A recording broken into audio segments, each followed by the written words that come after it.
Thursday, October 18th. It's Saturday, October 27th.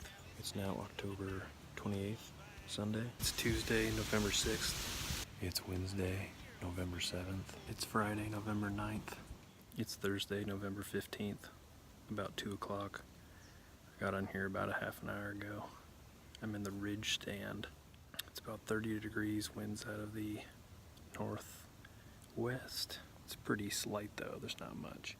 Got about 5 or 6 inches of snow last night, which is super rare for this time of year. Drury Deercast says it's going to be great today. I have a good feeling about today. I got my last big buck November 17th last year, so this is only 2 days off of that, so looking forward to it. I just saw a big doe being followed by like a 2-pointer, maybe a 3-pointer. It only had one side. It's a big bodied little buck, but don't know why the rack was so small on it, but they both ran off together. I'm hoping that doe's in heat. That's why that little buck was following it around, and that maybe a big buck will be following it behind, following that scent. And that's exactly what happened. The buck that I now call Chief came in on the same path as the doe and the 2-pointer. He took a little bit different route though. I was expecting him to cut down the same way the 2-pointer did, but he took a different route.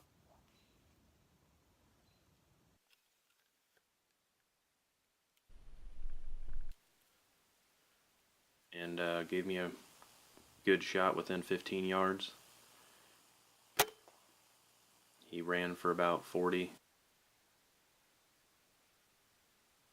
Fell down. Kicked a bit, his tail flipped, and that was it. It was the first buck that I've ever gotten with my bow. Really fortunate to have a chance at him. There's been a few that have caught me a little off guard. Chief's rack has some really interesting characteristics. He has a couple broken off tines, and on his G3 on his right side there's some dried velvet that he never got fully scraped off. I'd never seen that before, and it was pretty neat. It's Friday, November 16th, first day of shotgun season. I'm in the south stand. It's 29 degrees, gonna get to 41 today. So I'm sure all the snow is gonna melt and I'll have a change of scenery. Got a wind out of the west, about 5 to 10. Drury Deercast says it's gonna be great today. Got a nice buck with my bow last night. See if I can double down today with the shotgun. At about 7:45 I had a nice 9-pointer come strolling through. He's pretty young though, so I let him pass, and I'm glad that I did. I had no idea what was coming next.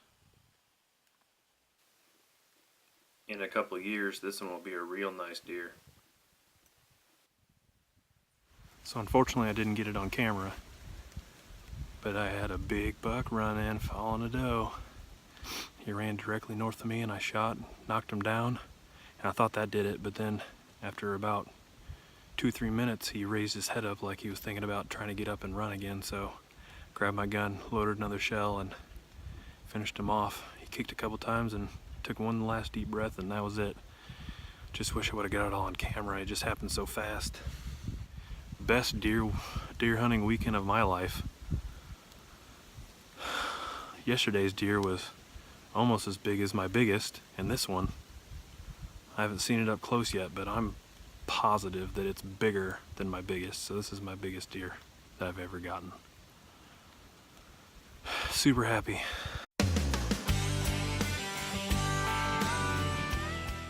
When I went to recover him, I thought that he was a deer that we had on camera that we named Z71, but this one is actually one we don't have on camera at all, and I ended up naming this one Brooks.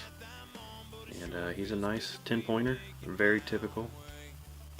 First 10-pointer I've ever gotten. Before him, my biggest was a 9-pointer that I got last year, almost exactly the exact same time on the exact same morning, just a year prior.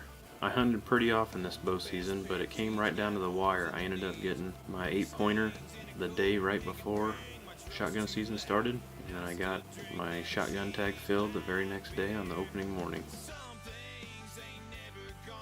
I'm extremely proud to say that I tagged 2 bucks in 2 days using 2 different weapons. Best hunting weekend of my life thus far. Tornadoes and black clouds that make grain trucks on a dusty old highway. The kids are still dragging Maine every Friday night. And the old men talk about